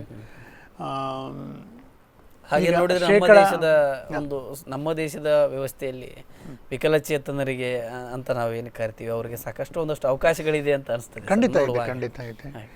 ಒಳ್ಳೆ ಪ್ರೋತ್ಸಾಹವನ್ನು ಕೂಡ ಕೊಡ್ತಾರೆ ಶೈಕ್ಷಣಿಕವಾಗಿ. ಕೇಳಿ ಎಲ್ಲರದ್ದು ಮನೋಭಾವನೆ, ಎಲ್ಲದು ಉದ್ದೇಶ ಏನು ಹೇಳಿದ್ರೆ ಅವರಿಗೆ ಅನುಕಂಪ ಬೇಡ, ಅವರು ಸಮರ್ಥವಾಗಿ ವಾತಾವರಣವನ್ನು ನಾವು ಕಲ್ಪಿಸಿಕೊಡ್ಬೇಕು, ಧೈರ್ಯವನ್ನು ತುಂಬಿಕೊಂಡು ಅವರದರಲ್ಲಿ ಕೆಲವರು ದಿನದ್ದಾಗ್ತದೆ ಅವರಿಗೆ ಒಂದು ಶಕ್ತಿಯನ್ನ ಕೊಟ್ಟರೆ ಅವರು ಬದುಕನ್ನ ಎದುರಿಸಬಹುದು. ಖಂಡಿತ ಖಂಡಿತ. ಎಷ್ಟೋ ಜನ ನಮ್ಮ ನಡುವೆ ಇದ್ದಾರೆ, ತಿರುಗಿ ನಮಗೆ ಪ್ರೇರಣೆಯನ್ನು ನೀಡುವ ಬೇಕಾದಷ್ಟು ಮಂದಿ ನಮ್ಮ ಇದರಲ್ಲಿ ಈಗ ಪತ್ರಿಕೆಗಳಲ್ಲಿ ವರದಿಯಾಗಿದೆ, ನಿಮ್ಮ ಮಾಧ್ಯಮಗಳ ಟಿವಿಯಲ್ಲೆಲ್ಲ ವರದಿಗಳಾಗ್ತಾನೆ ಇರ್ತವೆ. ಹಾಗಿದ್ರೂ ಕೂಡ ಬಡತನದಲ್ಲಿ ಇರುವಂತಹ ಕೆಲವರು ಅಂಗವಿಕಲರಿದ್ದಾರೆ. ಅಂಥವರಿಗೆ ಈಗ ಈ ಅಂಗವಿಕಲ ವೇತನ ಅದಕ್ಕೆ ಅವರಿಗೆ ಈಗ ಕೊಡಬೇಕಾದ್ರೆ 40%ಕ್ಕಿಂತ ಹೆಚ್ಚಿನ ಅಂಗವೈಕಲ್ಯತೆ ಇರಬೇಕು ಅಂತ ಹೇಳುವಂಥದ್ದು.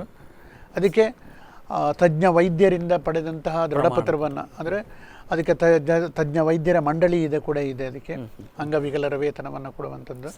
ಅಂದರೆ ಬೇರೆ ಬೇರೆ ರೀತಿಯ ಅಂಗವೈಕಲ್ಯತೆ ಇದೆ. ಮಾನಸಿಕವಾಗಿ ದುರ್ಬಲರಾದವರಿದ್ದಾರೆ, ಇನ್ನು ಕೈ ಕಾಲು ಅಂಗ ಊನತೆಯಾದವರು ಇದ್ದಾರೆ.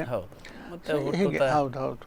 ಈ ಥರದಲ್ಲಿ ಅದಕ್ಕೆ 40%ಕ್ಕಿಂತ ಜಾಸ್ತಿ ಅಂಗವೈಕಲ್ಯತೆ ಇರಬೇಕು ಅಂತ 40% 74%ವರೆಗಿನವರಿಗೆ ಒಂದು ರೀತಿಯಲ್ಲಿ ವೇತನ ಇದೆ. 500 ರೂಪಾಯಿಯ ವೇತನ, 750 ರೂಪಾಯಿ ವೇತನವನ್ನು ಕೊಡ್ತಾ ಇದ್ದಾರೆ. ಅದಕ್ಕಿಂತ ಮೇಲಿನ ಇದ್ದವರಿಗೆ 1200 ಈಗ ಹೆಚ್ಚಳ ಆಗಿದೆ. ಈಗ 75%ಕ್ಕಿಂತ ಮೇಲೆ ಇದ್ದವರಿಗೆ 1200 ವೇತನವನ್ನು ಕೊಡಲಾಗ್ತಾ ಇದೆ. ಅದೇ ಅದು ಕೂಡ ಹಾಗೆ ಆ CBR ಅಂಗವೈಕಲ್ಯತೆ ಅದನ್ನು ಕೂಡ ದುರುಪಯೋಗ ಆಗುವಂಥದ್ದು ಗಮನಕ್ಕೆ ಬಂದಿದೆ. ಸೊ ಆದರೆ ಜನ ಇದು ನಮ್ಮ ಹಣ, ನಮ್ಮ ದೇಶದ ತೆರಿಗೆ ಹಣ ಅಂತೇಳಿ ತಲುಪಬೇಕು ಅಂತೇಳಿ ಬೇಕಾದಷ್ಟು ಮಂದಿ ಇದ್ದಾರೆ. ಮಲಗಿದಲ್ಲಿಂದ ಏಳಲಿಕ್ಕಾಗುವುದಿಲ್ಲ ಅಂಥವರಿಗೆ ದುಡಿಯಲು ಕೆಲವರಿಗೆ ದುಡಿತಾ ಇದ್ದವರು, ಕೆಲವರು ಹುಟ್ಟುವ ಅಂಗವೈಕಲ್ಯವಾಗಿ ಆಕಸ್ಮಿಕ ಅಪಘಾತದಿಂದಾಗಿ. ಆದರೆ ಅಂಥಲ್ಲಿ ಕೆಲವೊಮ್ಮೆ ಕೊಡ್ಲಿಕ್ಕಾಗುವ ನಮ್ಗೆ ಏನು ಹೇಳಿದ್ರೆ, ಈ ಅವರ ಉದ್ಯೋಗದಲ್ಲಿದ್ದಾಗ, ಈಗ ಒಬ್ಬ ಸರ್ಕಾರಿ ನೌಕರ ಇರ್ತಾರೆ ಅಥವಾ ಒಳ್ಳೆಯ ಖಾಸಗಿ ಉದ್ಯೋಗದಲ್ಲಿದ್ದು ಒಳ್ಳೆಯ ವೇತನ ಪಡಿತಾ ಇದ್ದ, ಯಾವುದೋ ಒಂದು ಕಾರಣದಿಂದ ಬಿದ್ದು ಅಂಗವೈಕಲ್ಯತೆಯಿಂದಾಗಿ ದುಡಿಲಿಕ್ಕೆ ಅಸಮರ್ಥನಾದಾಗ ಅವನ ಆದಾಯದ ಮಿತಿಯನ್ನು ನೋಡಿಕೊಂಡು ಆ ಹೊತ್ತಿಗೆ ಈಗ ಕೆಲವೊಂದು ಸೌಲಭ್ಯಗಳು ಸಿಗ್ತವೆ.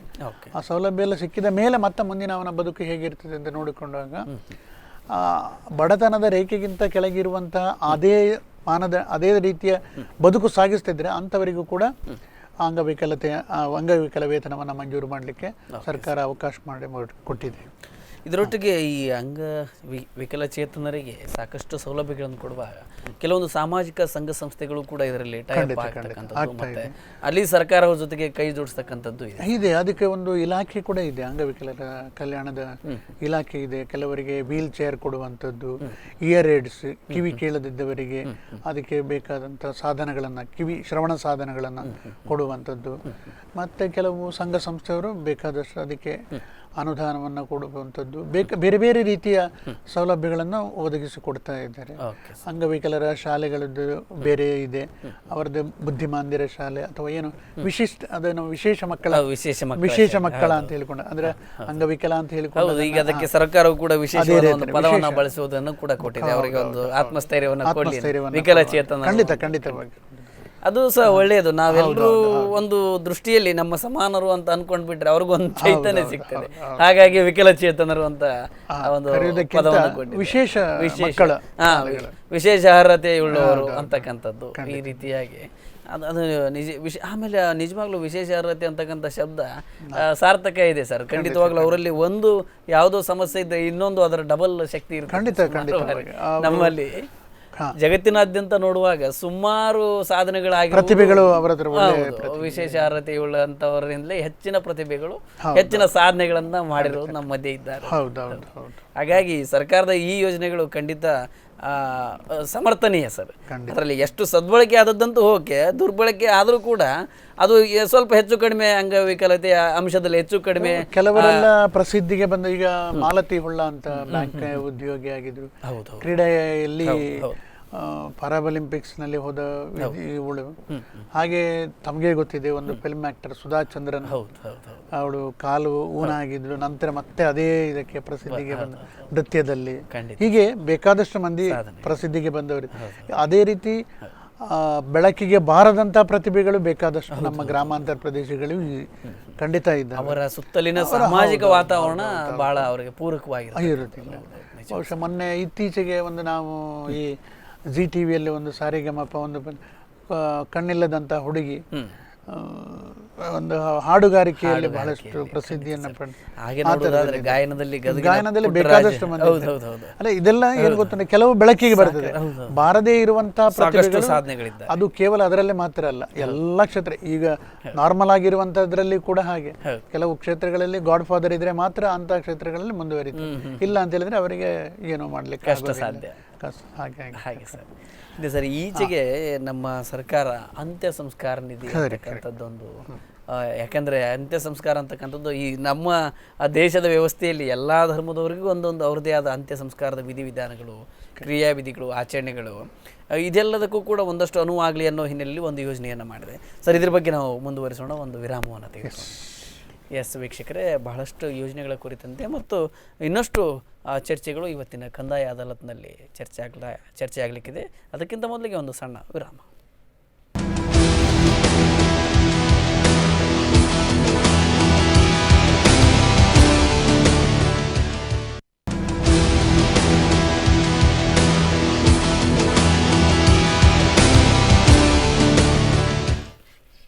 ವಿರಾಮದ ಬಳಿಕ ಮತ್ತೊಮ್ಮೆ ಕಂದಾಯ ಅದಾಲತ್ ವಿಶೇಷ ಕಾರ್ಯಕ್ರಮದಲ್ಲಿ ಸ್ವಾಗತ. ವೀಕ್ಷಕರು, ಇವತ್ತಿನ ಕಂದಾಯ ಅದಾಲತ್ನಲ್ಲಿ ಒಂದಷ್ಟು ಯೋಜನೆಗಳ ಬಗ್ಗೆ ಮತ್ತು ಒಂದಷ್ಟು ನಗರ ಪ್ರದೇಶಕ್ಕೆ ಯಾವ ರೀತಿಯಾಗಿ ಕಂದಾಯ ಇಲಾಖೆಯ ನಂಟಿದೆ ಅನ್ನೋ ಹಿನ್ನೆಲೆಯಲ್ಲಿ ಚರ್ಚೆ ಆಗ್ತಾ ಬಂತು. ಈಗ ಮುಂದುವರೆದು ಏನು ಅಂತ್ಯ ಸಂಸ್ಕಾರ ನಿಧಿ ಅಂತಕ್ಕಂಥ ಒಂದು ಯೋಜನೆ ಸರ್ಕಾರ ಮಾಡಿದೆ, ಅದರ ಒಳ ಹೊರಗನ್ನು ಸ್ವಲ್ಪ ಈ ಸಂಚಿಕೆಯಲ್ಲಿ ಮುಂದುವರಿಸೋಣ, ಆ ಬಗ್ಗೆ ಚರ್ಚೆಯನ್ನು ಮಾಡೋಣ. ಸರ್, ಮತ್ತೊಮ್ಮೆ ಕಾರ್ಯಕ್ರಮದಲ್ಲಿ ತಮಗೆ ಸ್ವಾಗತ. ಹಾಗೆ ಇವತ್ತು ಅಂತ್ಯ ಸಂಸ್ಕಾರ ಸಹಾಯ ನಿಧಿ ಅಂತಕ್ಕಂಥ ಒಂದು ಯೋಜನೆ ಕಂದಾಯ ಇಲಾಖೆಯಿಂದ ಸಿಗ್ತಾ ಇದೆ. ಇದು ಎಷ್ಟೋ ಜನಕ್ಕೆ ಇನ್ನೂ ಗೊತ್ತಿಲ್ಲ ಅನ್ಸುತ್ತೆ. ನಾವು ಕೂಡ ಈಚೆಗೆ ಕೇಳಿದ್ದು, ಇದರ ಪ್ರಚಾರ ಅಷ್ಟಕ್ಕಷ್ಟೇ ಆಗಿದೆ ಅಂತ ಅನ್ಸ್ತಕ್ಕಂಥ. ಇಲ್ಲ ಇಲ್ಲ, ಇದು ಈಗ ಬಂದು ಈಗ ಸುಮಾರು 10 ವರ್ಷಗಳ ಆಗ್ಲೂ ಸುಮಾರು ಜನಕ್ಕೆ ಆಗ ಆರಂಭ ಆದಷ್ಟು 2006 ಆರಂಭ ಆಗಿರ್ತಿತ್ತು. ಅಂತ್ಯ ಸಂಸ್ಕಾರ ಸಹಾಯ ನಿಧಿ ಅಂದ್ರೆ ಅಂತ್ಯ ಸಂಸ್ಕಾರ ಹೇಳಿದ್ರೆ ಬಡತನದ ರೇಖೆಗಿಂತ ಕೆಳಗೆ ಇರುವಂತಹ ಕುಟುಂಬಗಳಲ್ಲಿ ಯಾವುದೇ ಒಬ್ಬ ಕುಟುಂಬದ ಸದಸ್ಯ ಮೃತರಾದಲ್ಲಿ, ಯಾವುದೇ ರೀತಿಯಲ್ಲಿ ಇರ್ಬೋದು, ಆಕಸ್ಮಿಕವಾಗಿರ್ಬೋದು ಅಥವಾ ನಾರ್ಮಲ್ ಇದರಲ್ಲಿ ಆಗಿರ್ಬೋದು, ಇದರಲ್ಲಿ ಮಾಡಿದ್ರೂ ಕೂಡ ಅವರಿಗೆ ಒಂದು ಅವರ ಅಂತ್ಯವನ್ನು, ಆ ಸಂಸ್ಕಾರವನ್ನು ಮಾಡಲಿಕ್ಕೆ, ಅವರ ಕ್ರಿಯಾವಿಧಿಗಳನ್ನು ಮಾಡಲಿಕ್ಕೆ ಒಂದು ಸರ್ಕಾರದಿಂದ ಒಂದು ನಾಮಿನಲ್ ಕೊಡುವಂಥ 1,000 ಇತ್ತು ಮೊದಲು. ಈಗ ಅದನ್ನು ಸರ್ಕಾರ ಇವತ್ತು ಅನುದಾನ ಏರಿಸಿ 5,000ಕ್ಕೆ ಏರಿಸಿದ್ದಾರೆ. ಅದು ಯಾಕೆ ಹೇಳಿದ್ರೆ ಅವರಿಗೆ ಆ ಹೊತ್ತಿಗೆ ಅದನ್ನು ಕೊಡಬೇಕು ಎನ್ನುವ ದೃಷ್ಟಿಯಿಂದ ಅದನ್ನು ಮಾಡಿದ್ದಾರೆ. ಆ ಹೊತ್ತಿಗೆ ಅದರಲ್ಲಿ ಏನು ಡೆತ್ ಸರ್ಟಿಫಿಕೇಟ್ ಅಲ್ಲಿ ಏನು ಆಗ ಖಚಿತ ಮರಣ ಹೊಂದಿದ್ದು ಹೌದು ಅಂತ ಹೇಳುವಂಥದ್ದು, ಮತ್ತು ಅಲ್ಲಿ ಅದಕ್ಕೆ ಒಂದು ನಮೂನೆ ಇದೆ, ಅದಕ್ಕೆ 2 ಜನ ಸಾಕ್ಷಿಯನ್ನು ತಗೊಂಡು ಇಮಿಡಿಯೇಟ್ ಕೊಡಬೇಕು ಅಂತಲೇ ಇತ್ತು. ಇವತ್ತೆಲ್ಲ ದಾಖಲೆಗಳನ್ನೆಲ್ಲ ಆಮೇಲೆ ಮತ್ತೆ ಮಾಡಿಕೊಳ್ಳುವಂಥದ್ದು. ಕೇವಲ BPL ಬಡತನದ ರೇಖೆಗಿಂತ ಕೆಳಗಿರುವವರಿಗೆ ಮಾತ್ರ. ಇವತ್ತಿಗೆ ಅದು 5,000ಕ್ಕೆ ಏರಿಸಿದ್ದಾರೆ. ಇದ್ರ ಬಗ್ಗೆ ಈಚೆಗೆ ಒಂದು ಪತ್ರಿಕೆಯಲ್ಲಿ ವರದಿ ಬಂದೈತಿ ಸರ್. ಈಗ ಸುಮಾರು ವರ್ಷಗಳಿಂದ 4-5 ವರ್ಷಗಳಿಂದ ಆದರೂ ಈ ಅಂತ್ಯ ಸಂಸ್ಕಾರ ಸಹಾಯ ನಿಧಿ ಅಂತೇಳಿ ಕೊಡ್ತೇವೆ ಅಂತ ಸರ್ಟಿಫಿಕೇಟ್ಸ್ ಎಲ್ಲ ತಗೊಂಡು ಸರ್ಕಾರ ತೀರಿ ಹೋದ ವ್ಯಕ್ತಿ ಕಳೆದು 4-5 ವರ್ಷವಾದರೂ ಇನ್ನೂ ಅಂತ್ಯ ಸಂಸ್ಕಾರ ನಿಧಿಯನ್ನು ಕೊಡಲಿಲ್ಲ. ಸಾಕಷ್ಟು ಜನರದ್ದು ಹಾಗೆ ನೋಡಿದ್ರೆ ಕೋಟಿಗಟ್ಟಲೆ ಏನೋ ಲಕ್ಷಗಟ್ಟಲೆ ಬಾಕಿ ಇದೆ ಅಂತಕ್ಕಂಥದ್ದು ಒಂದು ತುಂಬ ಚಂದವಾಗಿ ವರದಿಯನ್ನು ಬಂದಿತ್ತು. ನಮಗೆ ಗೊತ್ತಿರುವ ಒಬ್ಬ ಪತ್ರಕರ್ತರು ತುಂಬ ಚಂದ ಲೇಖನವನ್ನು ಬರೆದಿದ್ದರು. ಅದನ್ನು ನೋಡಿದಾಗ ನನಗೂ ಅನಿಸ್ತು, ಈ ರೀತಿ ಯೋಜನೆ ಇದ್ದು ಇದು ಸಮಯಕ್ಕೆ ಆಗದಿದ್ದರೆ ವ್ಯರ್ಥ ಅಲ್ಲ ಅಂತ ಅನಿಸ್ತು ಸರ್. ಇದಕ್ಕೆ ನೋಡಿ, ಇದರಲ್ಲಿ ಈಗ ಬರುವಂಥದ್ದು ಕೊನೆಗೆ ಕಂದಾಯ ಇಲಾಖೆ ಅಧಿಕಾರಿಗಳ ಮೇಲೆ ಆರೋಪವನ್ನು ಹೊರಿಸ್ತಾರೆ, ಅವರು ಮಾಡಿಲ್ಲ ಅಂತ. ಕಂದಾಯ ಇಲಾಖೆಗೂ ಒಂದು ಮಿತಿ ಇದೆ, ಅದಕ್ಕೆ ಸರ್ಕಾರದ ಅನುದಾನವನ್ನು ಕೊಟ್ಟಾಗ ಮಾತ್ರ ನಾವು ಅಲ್ಲಿ ಕೊಡ್ಲಿಕ್ಕೆ ಆಗ್ತಾ ಇದೆ. ಕೇಳಿದರೆ ಈಗ ಸಾಯುವವರ ಸಂಖ್ಯೆ, ಅದು ಸಾವು ಅನಿವಾರ್ಯ. ಯಾವ ರೀತಿಯಲ್ಲಿ ಸಾವುಗಳು ಬರ್ತವೆ ಅಂತೇಳಿ ನಮಗೂ ಗೊತ್ತಾಗುವುದಿಲ್ಲ.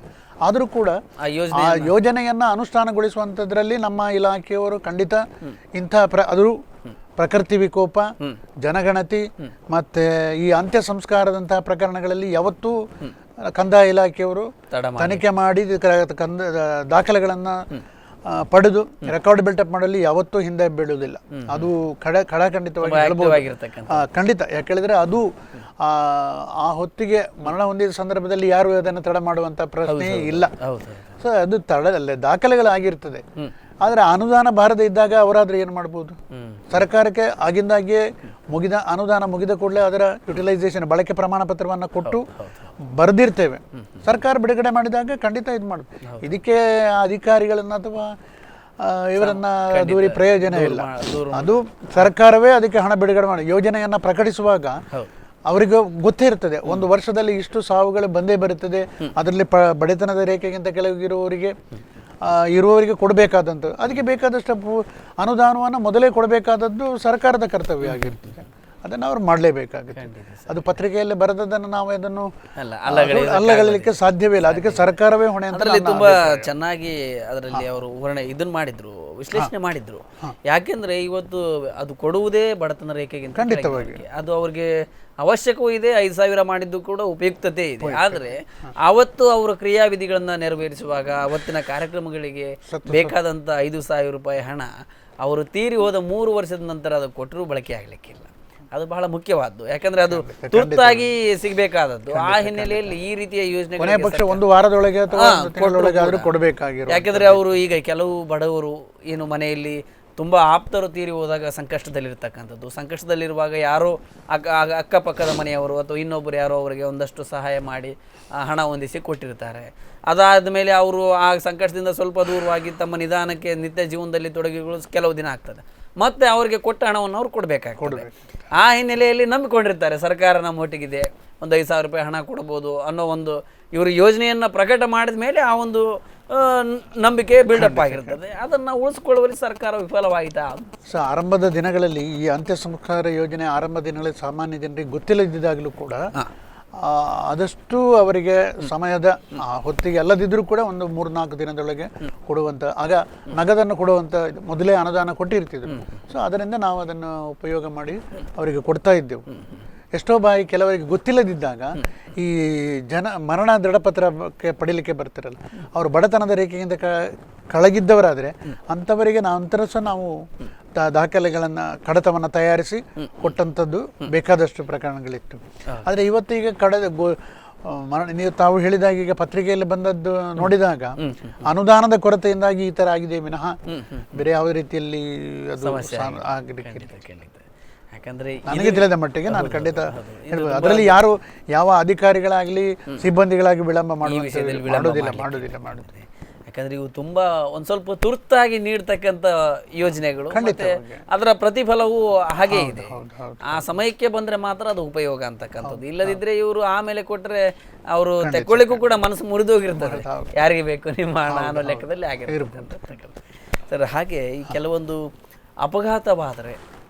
ಅಪಘಾತವಾಗಿ ಮರಣ ಸಂಭವಿಸಿದರೆ ಅಥವಾ ಒಂದು ಅಂಗವೈಕಲ್ಯತೆ ಸೃಷ್ಟಿಯಾದರೆ ಈ ಹಿನ್ನೆಲೆಯಲ್ಲಿ ಇಲಾಖೆಯಿಂದ ಏನಾದರೂ ಬಡತನದ ರೇಖೆಗಿಂತ ಇದರಲ್ಲಿ ಕೆಳಗಿದ್ದವರಿಗೆ ಒಂದು ರಾಷ್ಟ್ರೀಯ ಸಾಮಾಜಿಕ ಭದ್ರತಾ ಯೋಜನೆ ಅಡಿಯಲ್ಲಿ ರಾಷ್ಟ್ರೀಯ ಕುಟುಂಬ ಸಹಾಯಧನ ಯೋಜನೆ ಅಂತೆಲ್ಲ ಒಂದು ಇದೆ. ಅದರಲ್ಲಿ ದುಡಿಯುವ ವ್ಯಕ್ತಿಗೆ ಮೃತರಾದಲ್ಲಿ ಈಗ ಆ ಕುಟುಂಬದಲ್ಲಿ 60 ವರ್ಷದ ಒಳಗಿನ 18 ವರ್ಷಕ್ಕಿಂತ ಮೇಲ್ಪಟ್ಟು 60 ವರ್ಷದ ಒಳಗಿನವರು ಮೃತರಾದಲ್ಲಿ ಆ ಒಂದು ಇದರಲ್ಲಿ ಅವರು ಮರಣ ಹೊಂದಿದ 6 ತಿಂಗಳ ಒಳಗೆ ಅರ್ಜಿಯನ್ನು ಸಲ್ಲಿಸಬೇಕಾಗ್ತದೆ. ಇದನ್ನು ಅರ್ಹತೆ ಎಲ್ಲ ಇದ್ದರಲ್ಲಿ ಅಂದರೆ BPLಗಿಂತ ಕಡಿಮೆ, ಬಡತನದ ರೇಖೆಗಿಂತ ಕಡಿಮೆ ಇದ್ದಂಥ ವ್ಯಕ್ತಿ, ದುಡಿಯುವ ವ್ಯಕ್ತಿ ಮೃತರಾಗಿದ್ದಲ್ಲಿ ಒಂದು ಏಕಗಂಟಿನಲ್ಲಿ 20,000 ಪರಿಹಾರವನ್ನು ಕೊಡುವಂಥದ್ದು ವ್ಯವಸ್ಥೆ ಸರ್ಕಾರದ ಹಂತದಲ್ಲಿದೆ. ಅಲ್ಲಿಯೂ ಕೂಡ ಸರ್ಕಾರದಿಂದ ಅನುದಾನ ಬರಬೇಕಾಗ್ತದೆ. ಅಲ್ಲಿ ಸ್ವಲ್ಪ ಕೆಲವೊಂದು ಸರ್ತಿ ವಿಳಂಬ ಆಗುವಂಥದ್ದು ಇತ್ತು.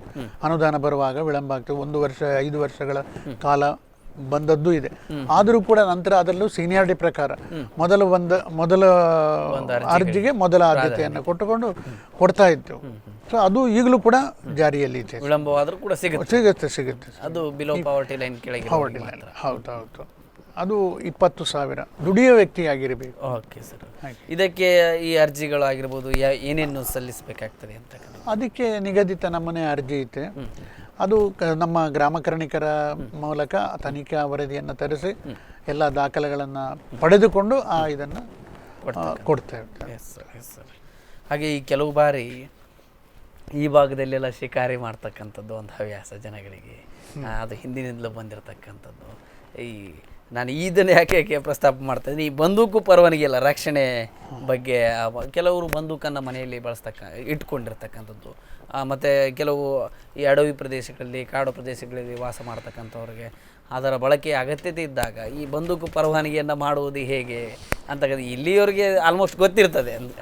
ಆದರೆ ಒಂದು ಲೀಗಲಿ ಯಾವ ರೀತಿಯಾಗಿ ಇದನ್ನು ಖರೀದಿ ಮಾಡಬೇಕು ಏನು ಅದನ್ನು ಕಂದಾಯ ಇಲಾಖೆಯಿಂದ ಪರವಾನಗಿ ಬೇರೆ ಬೇರೆ ರೀತಿಯಲ್ಲಿದೆ. ಅದು ತಹಸೀಲ್ದಾರರ ನೆಲೆ ಅಂತ ಹೇಳಿದ್ರೆ ತಹಸೀಲ್ದಾರ ಕೊಡಬೇಕಾದ್ರೆ ಮೊದಲು ಇತ್ತು. ಈಗ ಅದನ್ನು ಕೂಡ ಜಿಲ್ಲಾಧಿಕಾರಿಗಳಿಗೆ ಆ ಅಧಿಕಾರವನ್ನು ವಹಿಸಿಕೊಟ್ಟಿದ್ದಾರೆ. ಇತ್ತೀಚೆಗಿನವರೆಗೂ ಒಂದು 3 ವರ್ಷಗಳ ಹಿಂದಿನವರೆಗೂ ಕೂಡ ಈ ಬೆಳೆ ರಕ್ಷಣೆಗೋಸ್ಕರ ಪಡೆಯುವಂಥ SBBL ಮತ್ತು SBML ಸಿಂಗಲ್ ಬ್ಯಾರಲ್ ಇದರದ್ದು ಕೋವಿಗಳು ಹೇಳ್ತಾರಲ್ಲ ಅದನ್ನು ಮಾತ್ರ ಬಳಸಲಿಕ್ಕೆ ಅವಕಾಶವನ್ನು ಕೊಟ್ಟಿದ್ರು. ಅದು ತಹಸೀಲ್ದಾರರು ತಾಲೂಕು ವ್ಯಾಪ್ತಿಯವರೆಗೆ ಪರವಾನಗಿ ಕೊಡಲಿಕ್ಕೆ ಅವಕಾಶ ಇತ್ತು.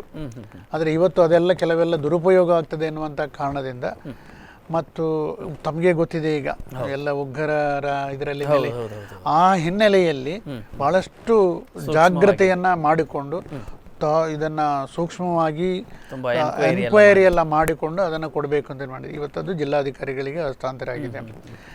ಹಾಗೆ ಆ ಬೆಳೆ ರಕ್ಷಣೆಗೆ ಕೊಡಬೇಕಾದ್ರೆ ಅವನ ಹತ್ರ ಗದ್ದೆ ಇರಬೇಕು, ಆ ಬೆಳೆ ಇರುವಂಥದ್ದು. ಯಾಕಂದ್ರೆ ಈ ಕಾಡು ಪ್ರದೇಶಗಳ ಹತ್ತಿರ ಇರುವಂಥ ಮಂಗನ ಉಪದ್ರಗಳು ಜಾಸ್ತಿ ಇರ್ತದೆ.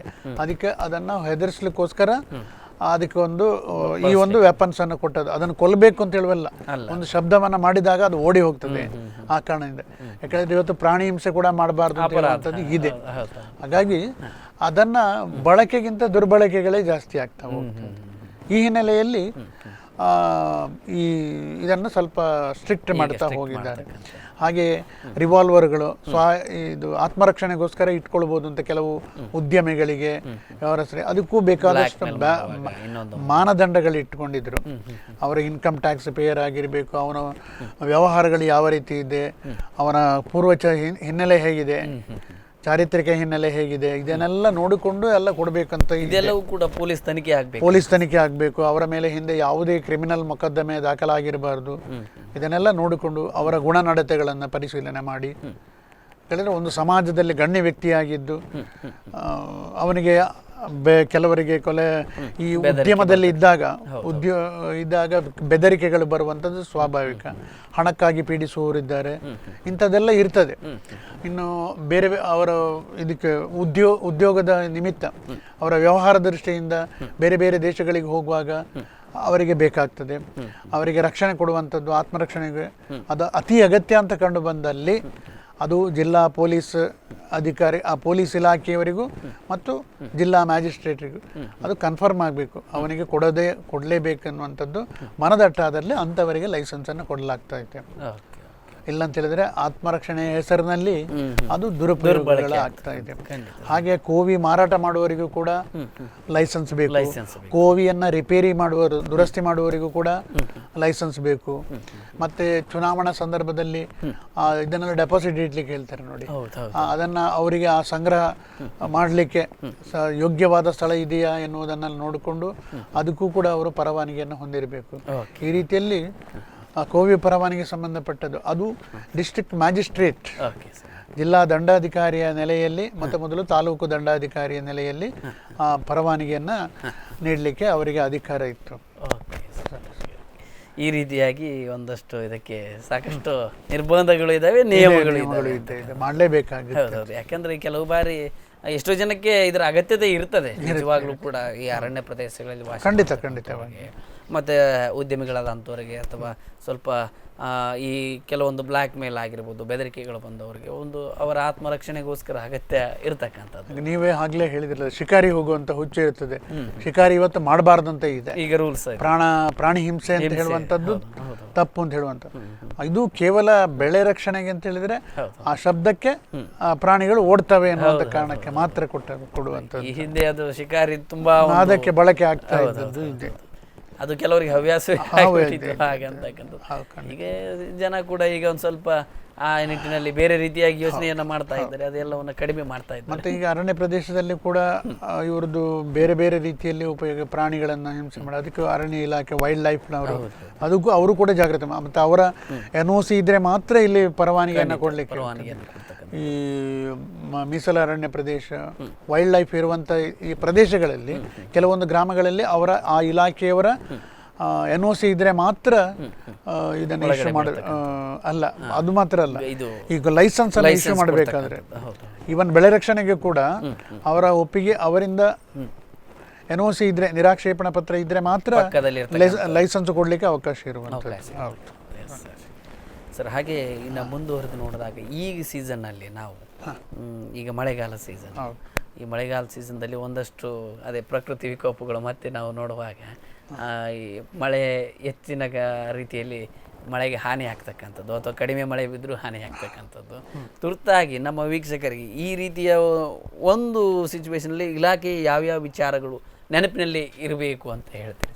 ಒಟ್ಟಾರೆ ಘಟನೆ ಸಂಭವಿಸಿದ ಕೂಡಲೇ ಜಿಲ್ಲಾಧಿಕಾರಿಗಳ ಕಚೇರಿ ಅಥವಾ ಪೊಲೀಸ್ ಕಂಟ್ರೋಲ್ ರೂಮಿಗೆ ತಿಳಿಸಿದಾಗ ಆ ಘಟನೆ ನಡೆದ ಸ್ಥಳಕ್ಕೆ ಕಂದಾಯ ಇಲಾಖೆ ಅಥವಾ ಏನು ಅದಕ್ಕೆ ಸಂಬಂಧಪಟ್ಟ, ಈಗ ರಸ್ತೆ ಹಾನಿಯಾಗಿರ್ತದೆ, ನೆರೆ ಬಂದು ರಸ್ತೆ ಅಲ್ಲಿ ಹೋಗಲಿಕ್ಕೆ ಆಗೋದಿಲ್ಲ ಅಂತ ಹೇಳಿದ್ರೆ ಆ ಇಲಾಖೆ ಯಾವುದೇ ಆದರೂ ಕೂಡ ಜಿಲ್ಲಾಡಳಿತಕ್ಕೆ ತಿಳಿಸಿದಾಗ ಅಥವಾ ತಾಲೂಕಿನಲ್ಲಿ ಕೂಡ ಅದಕ್ಕೆ ಬೇಕಾದಂಥ ಸಿಬ್ಬಂದಿಗಳ ವ್ಯವಸ್ಥೆಯನ್ನು ಕೂಡ ಮಾಡಿಟ್ಟಿರ್ತಾರೆ. ಈಗಾಗಲೇ ಪೂರ್ವ ಸಿದ್ಧತೆಗಳನ್ನು ಮಾಡಿ ತಂಡವನ್ನು ರಚಿಸಿರ್ತಾರೆ, ಗಂಜಿ ಕೇಂದ್ರ ಮಾಡುವಂಥದ್ದು ಎಲ್ಲ ರೀತಿಯಲ್ಲಿಯೂ ಕೂಡ ಪೂರ್ವ ಸಿದ್ಧತೆಗಳು ನಮ್ಮ ಕಡೆ ಒಂದು ವಿಚಾರದಲ್ಲಿ ಇರ್ದೆ ಅಂತೇಳಿ ಅದಕ್ಕೆ ಕಂಟ್ರೋಲ್ ರೂಮ್ ಅಂತ ಒಂದು ಫೋನ್ ನಂಬರನ್ನೆಲ್ಲ ಕೊಟ್ಟಿರ್ತಾರೆ. ಆ ಫೋನ್ ನಂಬರಿಗೆ ಫೋನ್ ಮಾಡಿದಾಗ ಅವರು ಅದರ ಕೂಡಲೇ ಆ ಮಾಹಿತಿಯನ್ನು ಸಂಬಂಧಪಟ್ಟ ಅಧಿಕಾರಿಗಳಿಗೆ ತಿಳಿಸಿ ಸ್ಥಳಕ್ಕೆ ಧಾವಿಸಿ ಏನು ಘಟನೆ ನಡೆದಿದೆ ಎಂಬ ಬಗ್ಗೆ ಮಾಹಿತಿಯನ್ನು ತಗೊಂಡು ಏನು ಅಲ್ಲಿಯ ರಕ್ಷಣೆ, ಜನರ ಸುರಕ್ಷತೆಗಾಗಿ ಏನೇನು ಕ್ರಮ ತಗೊಳ್ಬೇಕು, ಮುಂಜಾಗ್ರತಾ ಕ್ರಮ ಮಾಡಬೇಕು, ಅದು ಈಗಾಗ ಮಾಡಿರ್ತಾರೆ. ಆದರೂ ಕೂಡ ಒಂದೊಮ್ಮೆ ಕೆಲವೊಮ್ಮೆ ಪ್ರಕೃತಿಯ ವಿಕೋಪ ಅಂತೇಳಿ ತಮಗೆ ಗೊತ್ತಿದೆ, ಅವರ ಕೈ ಮೀರಿ ಹೋಗಿರುತ್ತೆ. ಅಂಥ ಸಂದರ್ಭದಲ್ಲಿ ಅವರನ್ನು ಪ್ರಾಣ ಉಳಿಸುವಂಥದ್ದು, ಜಾನುವಾರುಗಳ ಪ್ರಾಣ ಉಳಿಸುವಂಥದ್ದು, ಅವರಿಗೆ ಉಳ್ಕೊಳ್ಳಿಕ್ಕೆ ವ್ಯವಸ್ಥೆ, ಇಂಥದಕ್ಕೆಲ್ಲ ಸಿದ್ಧತೆಗಳನ್ನು ಮಾಡುವಂಥ ವ್ಯವಸ್ಥೆಯನ್ನು ಮಾಡಲಾಗ್ತದೆ. ಸರ್, ಹಾಗೆ ಈ ಸಂದರ್ಭದಲ್ಲಿ ಈಗ ಗುಡುಗು, ಸಿಡಿಲು ಎಲ್ಲ ಹೆಚ್ಚು. ಈ ಸಿಡಿಲು ಹೊಡೆದು ಅದು ಏನಾದರೂ ಮರಣವಾದರೆ ಆ ಥರ ಮರಣ ಇದೆ. ಈಗ ನಾನು ಕಳೆದ ಇದರಲ್ಲಿ ಹೇಳಿದ್ದೇವೆ, ಅಲ್ಲ ಇದರಲ್ಲಿ ಪ್ರಕೃತಿ ವಿಕೋಪ ನಿಧಿಯಿಂದಲೇ 4 ಲಕ್ಷ ರೂಪಾಯಿ ಈಗ ಒಬ್ಬ ವ್ಯಕ್ತಿ ಗುಡುಗಿನ ಸಿಡಿಲು ಅಥವಾ ಪ್ರಕೃತಿಯ ಇದರ ನೆರೆಯಲ್ಲಿ ಕೊಚ್ಚಿ ಹೋದಾಗ ಅಂಥವರಿಗೆ ಕೊಡಲಿಕ್ಕೆ ಅವಕಾಶ ಇದೆ. 4 ಲಕ್ಷದ ಪರಿಹಾರ ಹಣವನ್ನು ಇವತ್ತು ಕೊಡ್ತಾ ಇದ್ದಾರೆ ಸರ್ಕಾರ. ಹಾಗೆ ಗಾಯಗೊಂಡರು ಕೂಡ 40%ಗಿಂತ 60%ದಷ್ಟು ಗಾಯಗೊಂಡ್ರೆ 50,000ದಷ್ಟು 50,100 ಪರಿಹಾರವನ್ನು ಕೊಡಲಿಕ್ಕೆ ಅವಕಾಶ ಇದೆ. 60ಕ್ಕಿಂತ ಮೇಲೆ ಆದರೆ ಪ್ರಮಾಣವನ್ನು ನೋಡಿಕೊಂಡು 2 ಲಕ್ಷದವರೆಗೂ ಪರಿಹಾರವನ್ನು ಕೊಡಲಿಕ್ಕೆ ಅವಕಾಶ ಇದೆ. ಗಾಯಗೊಂಡಲ್ಲಿ, ತೀವ್ರವಾದಿ ಗಾಯಗೊಂಡಲ್ಲಿ ಆ ಮನೆಯವರು ಇಲಾಖೆಯನ್ನು ಸಂಪರ್ಕ ಮಾಡಬೇಕು. ಇಲಾಖೆಯನ್ನು ಅದು ಗ್ರಾಮಕರಣಿಗೆ ಗೊತ್ತಾಗಿಯೇ ಇರ್ತದೆ. ಅವರು ಕೂಡಲೇ ಸಂಪರ್ಕವನ್ನು ಮಾಡಿಕೊಂಡು ಅವರೇ ಮನೆಯವರು ಬರಬೇಕಂತ ಕಾಯುವುದಿಲ್ಲ. ಇವರೇ ಸ್ಥಳಕ್ಕೆ ಹೋಗಿ ಏನು ಪರಿಶೀಲನೆ ಮಾಡಿ ಏನೇನು ಘಟನೆಗಳು ಸಂಭವಿಸಿದೆ ಅದೆಲ್ಲವನ್ನ ಹೇಳಿಕೆ ಮಹಜರು ಸಹಿತ ವರದಿಯನ್ನು ಕೊಡಬೇಕಾಗ್ತದೆ ಸಚಿತ್ರವಾಗಿ. ಇವತ್ತೀಗ ಬೇಕಾದಷ್ಟು ಫೋಟೋಗ್ರಫಿಯನ್ನು ಮಾಡುವಂಥದ್ದು ಮೊಬೈಲ್ನಲ್ಲಿ ಇದೆ. ಫೋಟೋಗ್ರಫಿಯನ್ನು ಮಾಡಿಕೊಂಡು ಸಾಕ್ಷ್ಯಾಧಾರಗಳನ್ನು ಹಿಡ್ಕೊಂಡೇ ವರದಿ ಮಾಡಬೇಕು ಅಂದರೆ ಈ ರೀತಿ ಆಗಿದೆ ಅಂತ ಹೇಳುವಂಥದ್ದನ್ನು.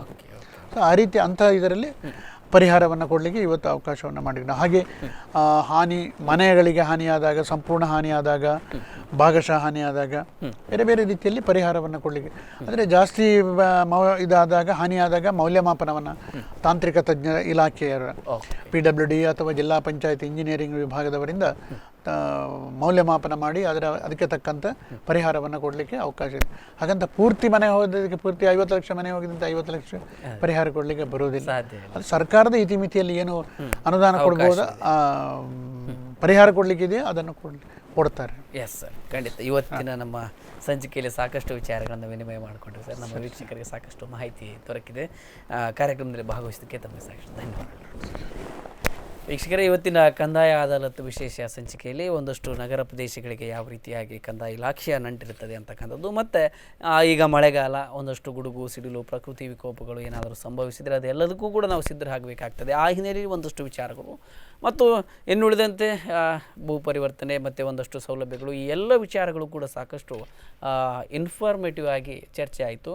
ಈ ಎಲ್ಲ ಮಾಹಿತಿಗಳು ಕೂಡ ತಮಗೆ ತಲುಪಿದರೆ ಅಗತ್ಯ ಇರುವವರಿಗೆ ಈ ಮಾಹಿತಿಗಳನ್ನು ತಲುಪಿಸಬೇಕು ಅನ್ನೋ ಹಿನ್ನೆಲೆಯಲ್ಲಿ ಒಂದು ಕಾಳಜಿಯನ್ನು, ಒಂದು ವಿನಂತಿಯನ್ನು ಮಾಡಿಕೊಳ್ತಾ ಇವತ್ತಿನ ಕಾರ್ಯಕ್ರಮವನ್ನು ಮುಗಿಸ್ತಾ ಇದ್ದೀವಿ. ಇದೇ ಇವತ್ತಿನ ವಿಶೇಷ. ನೋಡ್ತಾ ಇರಿ ನಿಮ್ಮೂರಿನ ನಿರಂತರ ಸುದ್ದಿ, ಮಾಹಿತಿ ಮತ್ತು ಮನೋರಂಜನೆಗಾಗಿ ಸ್ಪಂದನಾ ಟಿವಿ. ನಮಸ್ತೆ.